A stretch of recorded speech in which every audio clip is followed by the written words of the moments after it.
छोटे से गांव रामपुर में रहने वाला एक मेहनती किसान था जिसका नाम रामलाल था।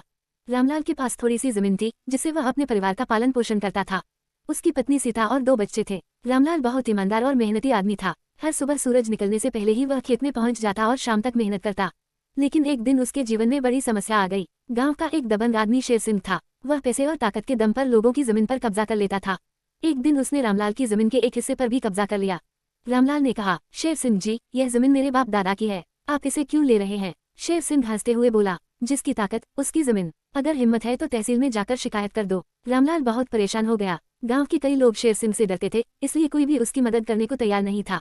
उस रात रामलाल बहुत सोचता रहा। उसकी पत्नी सीता ने कहा, डरने से कुछ नहीं होगा, आप तहसील जाइए और न्याय मांगिए। अगले दिन सुबह सुबह रामलाल तहसील की ओर निकल पड़ा। तहसील का बड़ा सा भवन देखकर वह थोड़ा घबरा गया। वहाँ बहुत सारे लोग अपनी अपनी समस्याएं लेकर आए थे। किसी की जमीन का झगड़ा था, किसी को जाति प्रमाण पत्र बनवाना था, तो कोई अपनी शिकायत लेकर आया था।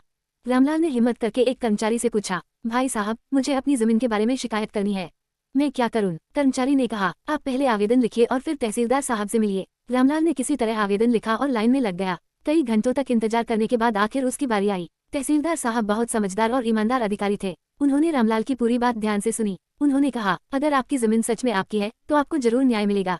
कानून सबके लिए बराबर है। तहसीलदार साहब ने तुरंत लेखपाल और कानूनगो को आदेश दिया कि वे गांव जाकर जमीन की जांच करें। कुछ दिनों बाद अधिकारी रामपुर गांव पहुंचे। उन्होंने जमीन के कागज देखे और गांव वालों से भी पूछताछ की। सच्चाई सामने आ गई, जमीन वास्तव में रामलाल की ही थी और शेर सिंह ने गलत तरीके से कब्जा किया था। तहसीलदार साहब ने आदेश दिया कि जमीन तुरंत रामलाल को वापस दी जाए। जब यह फैसला सुनाया गया तो रामलाल की आंखों में खुशी के आंसू आ गए। उसने तहसीलदार साहब को धन्यवाद दिया। शेर सिंह भी समझ गया कि ताकत से नहीं बल्कि कानून और सच से ही जीत मिलती है। उस दिन के बाद गांव के लोगों का तहसील और कानून पर भरोसा और भी मजबूत हो गया। रामलाल ने अपने बच्चों से कहा, बेटा, जिंदगी में हमेशा सच का